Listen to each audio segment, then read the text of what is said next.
नमस्कार दोस्तों। IPO that is initial public offering एक काफी फैशनेबल टर्म बन गया है। इनफैक्ट आप में से जो भी लोग थोड़ा सा निवेश करते हैं, शेयर मार्केट में इंटरेस्ट रखते हैं, तो आपने देखा होगा आईपीओ जो है बहुत ज्यादा चर्चा में है। हर कोई इसकी चर्चा कर रहा है, कई सारे कंपनी जो है आईपीओ लेकर आ रहे हैं।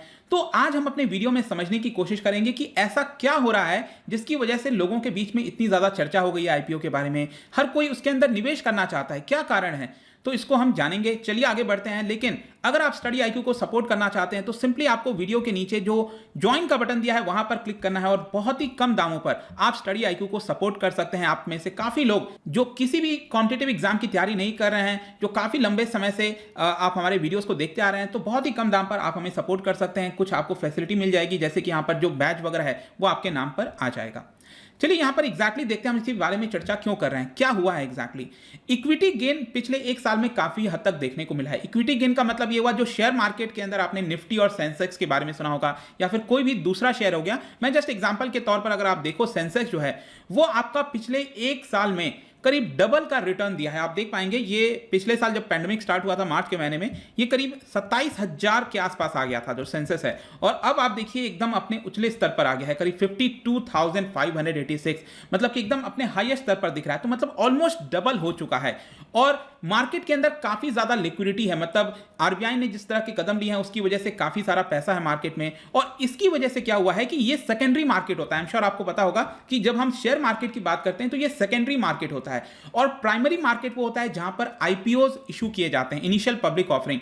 तो क्योंकि सेकेंडरी मार्केट में इतनी ज्यादा एक्टिविटी देखने को मिली है और इसका डायरेक्ट इंपैक्ट आपको प्राइमरी मार्केट में देखने को मिलेगा। प्राइमरी मार्केट मतलब जैसे कि कोई कंपनी है, उसको अगर पैसा रेस करना है, आपने रिसेंटली देखा होगा जोमेटो, उसने पैसा रेस किया मार्केट से, तो वो जो पैसा है वो बेसिकली क्या है, वो आईपीओ के माध्यम से रेस किया जा रहा है, इनिशियल पब्लिक ऑफरिंग। जोमेटो अपना जो हिस्सा है, कंपनी का हिस्सा है, वो पब्लिक को बेच रही है, राइट। तो इसका जो शेयर मार्केट में हुआ है उसका डायरेक्ट असर हमें प्राइमरी मार्केट में भी देखने को मिल रहा है पिछले कुछ महीनों में। जैसे कि फॉर एग्जांपल अगर आप देखो, अभी तक पिछले 7 महीने के अंदर टोटल करीब 28 कंपनीज ने अपना आईपीओ निकाला है, इनिशियल पब्लिक ऑफरिंग निकाला है, जिसके माध्यम से 42,000 करोड़ उन्होंने रेज किया है। मतलब इतना यहां पर मार्केट से पैसा उठाया गया है इन कंपनीज के द्वारा। और अभी सिर्फ यही नहीं, 34 ऐसी कंपनीज हैं जो कि अपने डॉक्यूमेंट्स को ऑलरेडी सबमिट कर चुकी है सेबी के अंदर, और बहुत ही जल्द इनके भी आईपीओज आने वाले हैं। और इसको भी अगर आप छोड़ दो तो करीब 50 ऐसे कंपनीज हैं जिन्होंने अपना इंटेंशन जाहिर किया है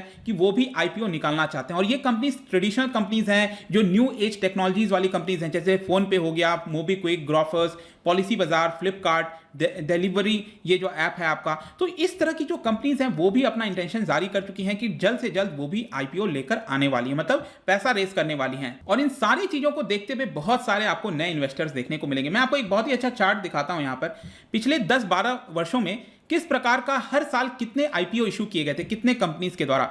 सबसे पहले अगर आप देखोगे 2006 के समय 73 कंपनीज ने आईपीओ जारी किया था, लेकिन पैसा कितना रेज किया गया था, it is just around 19-20,000 crore के आसपास। जाहिर सी बात है उस समय का 90-20 हजार काफी है, उसका डबल आप मान लो अभी आज के डेट में, राइट। उसी प्रकार से आप आगे भी देख सकते हो, 100 कंपनी ने आईपीओ जारी किया। लेकिन अभी अगर आप देखिए 2021 में अभी 6-7 महीना हुआ है, ऑलरेडी 28 कंपनीज ने 42,000 करोड़ जो है वो रेस कर लिया है। और मैंने आपको बताया 34 कंपनीज ऐसी हैं जो कि जल्दी आईपीओ लाने वाली हैं। तो ये जो आंकड़ा है पैसे के हिसाब से अगर आप देखोगे तो सबसे हाईएस्ट होने वाला है इस साल, मतलब सबसे ज्यादा पैसा इस साल रेस किया जाएगा। अभी तक अगर आप देखिए तो 2017 का सबसे बड़ा आंकड़ा है जहां पर 67,000 रुपीज रेस किया गया था मार्केट में। लेकिन इस बार का आप मान के चल सकते हो कि 2021 में सबसे ज्यादा पैसा मार्केट में रेस किया जाएगा। लेकिन आप क्वेश्चन ये आता है कि हर कोई आईपीओ के बारे में क्यों बातचीत कर रहा है। बहुत ही सिंपल कारण है इसका, दैट इज क्विक मनी। कौन नहीं चाहता कि यहां पर उसका पैसा डबल हो जाए within 20 days, within 30 days, within 15 days,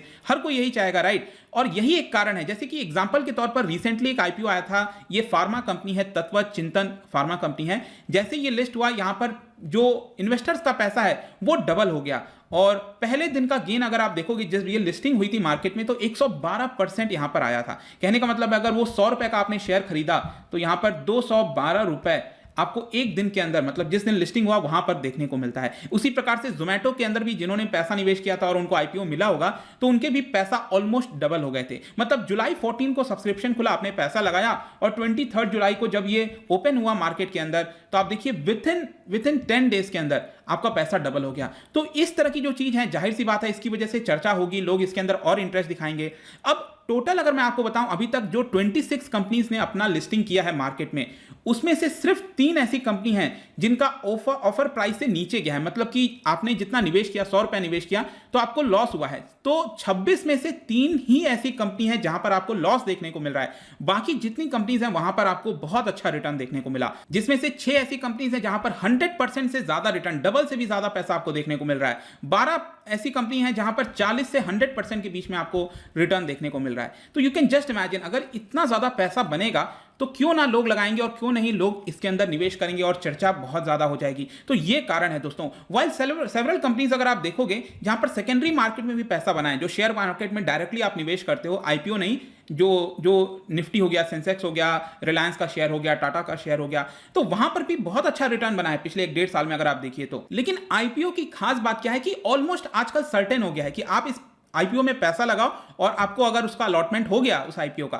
तो डेफिनेटली आपका पैसा बनेगा। ये जो सर्टेनिटी है, इसकी वजह से आईपीओ में इतनी ज्यादा चर्चा हो रही है, लोग इतना ज्यादा निवेश कर रहे हैं। इनफैक्ट अगर इन्वेस्टर्स के रश की बात करें कि बहुत लोग अब आजकल आने लगे हैं, मैं आपको एग्जांपल बताता हूं। पिछले 17 महीने के अंदर जो इन्वेस्टर्स का अकाउंट है, जो डीमैट अकाउंट खुलवाते हैं, वो डबल हो गया है। जस्ट इमेजिन, डबल होना मतलब कि 17 महीने पहले सिर्फ 2 करोड़ के आसपास इन्वेस्टर्स थे। या ये जो आंकड़ा है ये आपको सीडीएसएल के अंदर मिलेगा। अगर आप निवेश करते हो तो आई एम श्योर आपको पता होगा, सेंट्रल डिपॉजिटरी सर्विसेज लिमिटेड, जहां पर आपका शेयर जो है वो आपका डिपॉजिट रहता है, वो डिपॉजिटरी बैंक की तरह होता है जहां पर शेयर आपका सुरक्षित रहता है। तो ये जो आंकड़ा है वो 2 करोड़ से बढ़कर ऑलमोस्ट 4 करोड़ हो गया है। मतलब डबल हो गए हैं इन्वेस्टर्स, डबल हो गए हैं। Just imagine. तो जाहिर सी बात है ये जो इन्वेस्टर का रश है वो क्लियरली दिखाता है कि लोग सेकेंडरी मार्केट में तो निवेश कर ही रहे हैं, लेकिन इसका डायरेक्ट इंपैक्ट आपको प्राइमरी मार्केट में भी दिख रहा है। मतलब जो आईपीओ वाली जो चीजें होती हैं उसके अंदर भी लोग निवेश कर रहे हैं। और यही सभी कारण है जिसकी वजह से इतनी ज्यादा आईपीओ के बारे में चर्चा हो रही है और इतना ज्यादा लोग इंटरेस्ट दिखा रहे हैं। आई होप कि आपको समझ में आ गया होगा। लेकिन इसको करने से पहले मैं आपको कुछ और भी कंसिडरेशन बताता हूं। जो भी लोग निवेश करते हैं उनको यहां पर ध्यान रखना चाहिए कि जो आपका पोर्टफोलियो है वो डाइवर्सिफाई हो। जब मैं पोर्टफोलियो कहता हूं कि मतलब आपके पास किस प्रकार के शेयर्स हैं। क्या आपने अपना सारा पैसा एक ही कंपनी में लगा रखा है? ऐसा कभी नहीं करना चाहिए। नो मैटर वो कितना अच्छा आपको लगता है कि वो रिटर्न देगा नहीं देगा, हमेशा यहां पर रिस्क भी होता है। तो इन्वेस्टर्स को कौन से फैक्टर्स को ध्यान रखना चाहिए? तो सबसे पहले जो आपका पोर्टफोलियो है वो डाइवर्सिफाई होना चाहिए। यहां पर जो अच्छी कंपनीज हैं, जो अच्छा ग्रोथ देती हैं, ब्लू चिप कंपनीज जिनको कहते हैं, जो बड़ी कंपनीज होती हैं जिसमें आप श्योर हो कि भले ही कितना बड़ा पैंडेमिक आ जाए वो कंपनी खत्म नहीं होगी। कुछ कंपनीज ऐसी होती हैं जो कि पैंडेमिक के दौरान चली गई, खत्म हो गई, लेकिन अच्छी जो कंपनीज होती हैं वो कभी खत्म नहीं होंगी, उनका फंडामेंटल स्ट्रांग है। तो सबसे पहले तो आपका काफी बड़ा पैसा उसके अंदर लगना चाहिए ताकि आपका पैसा सुरक्षित हो। उसके अलावा यहां पर जो मिड साइज की कंपनीज हैं जिसमें थोड़ा सा खतरा बढ़ जाता है, और जो स्मॉल कंपनीज हैं जहां पर खतरा और ज्यादा होता है, जो छोटी छोटी कंपनीज होती हैं। लेकिन आपको ध्यान रखना है, छोटे कंपनीज में निवेश करने से पहले उसके जो फंडामेंटल्स हैं क्या वो स्ट्रांग है कि नहीं, उसको ध्यान में रखने के बावजूद भी आपको छोटी कंपनीज में पैसा लगाना चाहिए। तो ये होता है डाइवर्सिफिकेशन, ये होता है आपका पोर्टफोलियो। तो ये इन्वेस्टर्स को सबसे बड़ा ध्यान रखना चाहिए। लेकिन मैं यहां पर पोर्टफोलियो की बात इसलिए कर रहा हूं क्योंकि आईपीओ भी एक बहुत बड़ा आजकल साधन हो गया है जहां पर आप अपना जो पोर्टफोलियो है उसको डाइवर्सिफाई कर सकते हो और ज्यादा। देखिए, आपका पोर्टफोलियो जितना ज्यादा डाइवर्सिफाई होगा आप उतने सुरक्षित होगे, आपका उतना अच्छा लॉन्ग टर्म ग्रोथ होगा। तो आईपीओ भी आजकल एक बहुत अच्छा माध्यम हो गया है जहां पर आप अपने पैसे को डाइवर्सिफाई कर सकते हैं, पोर्टफोलियो डाइवर्सिफाई कर सकते हैं। और यहां पर ऐसा नहीं है कि सिर्फ आपको लिस्टिंग गेन होना चाहिए। जैसे कि जोमेटो का आईपीओ आया, उसमें आपको 80% फायदा मिल गया, पैसा डबल हो गया ऑलमोस्ट।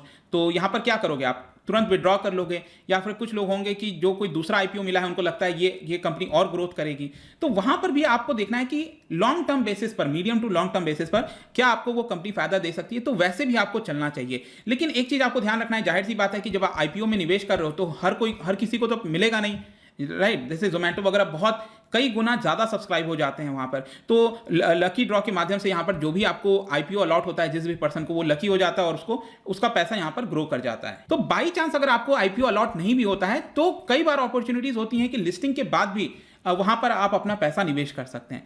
तो वो सारी चीज़ों को ध्यान रखना है और यही है दोस्तों यहाँ पर जो IPO है जिसको लेकर काफ़ी लोग चर्चा कर रहे थे, मैंने सोचा कि इसके ऊपर बनाया जाए वीडियो कि ऐसा क्या चल रहा है मार्केट के अंदर जिसकी वजह से क्योंकि आप में से बहुत से लोग हैं शायद जो निवेश भी नहीं करते होंगे, तो आई होप कि आपको जानने को मिला होगा। जाने से पहले एक इंटरेस्टिंग क्वेश्चन, आपने देखा होगा भारत के अंदर जो इंडेक्स होता है, जैसे आपका बॉम्बे स्टॉक एक्सचेंज के अंदर आपने सेंसेक्स देखा, नेशनल स्टॉक एक्सचेंज के अंदर यहाँ पर निफ्टी होता है, निफ्टी 50। वैसे ही कौन से देश के अंदर ये वाला इंडेक्स होता है जिसको FTSE 100 इंडेक्स कहते हैं? और इसका जो राइट आंसर है आपको पता ही है, मेरे इंस्टाग्राम पर तो मिलेगा ही, वहां पर अगर आप नहीं हो कोई बात नहीं, टेलीग्राम से भी ले सकते हैं इसका सही उत्तर। मैं कई सारे MCQs यहाँ पर डालता रहता हूँ, स्टोरीज के फॉर्म में आप जाकर प्ले कर सकते हो। बाकी अगर आपको इसका PDF चाहिए तो टेलीग्राम पर आइए, अलग अलग सोशल मीडिया पर भी आप मुझसे जुड़ सकते हैं। और अगर आप स्टडी IQ को सपोर्ट करना चाहते हैं तो सिंपली आप हमारे ज्वाइन के बटन को क्लिक करिए, बहुत ही कम दाम पर आप हमें सपोर्ट कर पाएंगे। आई होप कि ये वीडियो आपको पसंद आया होगा। मिलता हूं आपसे next time, till then thank you very much, see you soon.